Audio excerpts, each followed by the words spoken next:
So today I've got a tip in terms of dialogue. I think a lot of people think it's better to express or to convey information through dialogue rather than simply speaking to the audience, right? That simple adage, show, don't tell. However, I feel that while you can get information across in dialogue, even there you need to show restraint. You need to show real moderation and real care in terms of what information you're going to get across. Because ultimately you want your dialogue to feel organic, right? You don't want your characters to be mouthpieces for information. You want characters to feel like they're their own people and whatever they say, they would naturally actually say, based on that characterization that you've built up around them.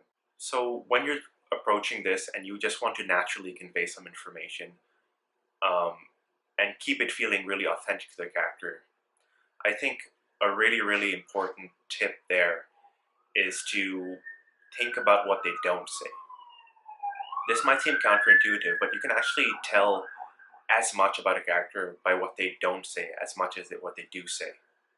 And a big part of that comes down to trusting your readers, trusting that they can read in between the lines, that they can pick up on clues, they can pick up on what's not being said and infer, what that means for the character and what that means for the story.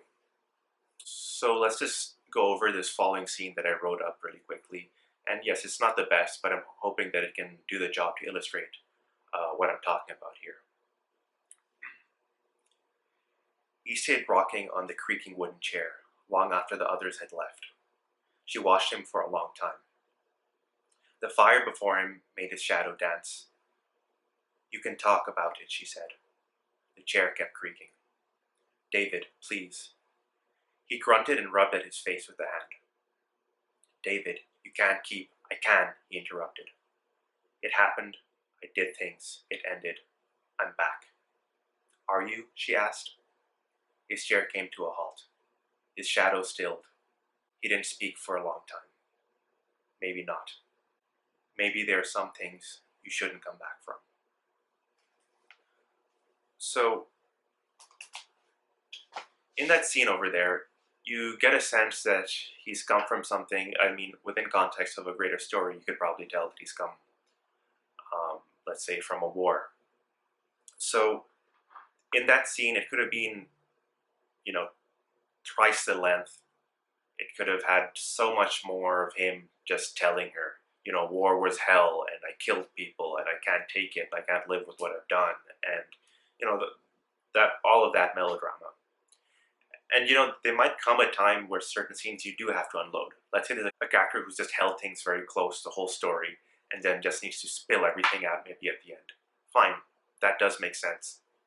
But a lot of the time, it makes much more sense to hold back and just get these little glimpses into character. Because most people aren't just dumping everything out there. And certainly, in the realm of fiction, that's not all that interesting. Now, I want to add another wrinkle here, which is, let's say this is a fantasy, so you actually do have to convey information about this war. Let's say, in this case, you have to get across the fact that this was a war between men and elves, for example. You don't actually have to change all that much. So take that piece of dialogue towards the end of that scene there, and you just have to add a couple of words and you convey all the information that you need to. So, it happened, men died, elves died, it's over, right? Just by adding men died, elves died, it's still fairly parsimonious, it's still fairly restrained writing, but you get across in the end that, this war involved men and elves.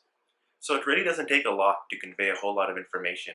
And if you trust in your readers and in your characters, you really end up making much more lifelike characters who are not just dropping a bunch of information, but are still conveying a ton.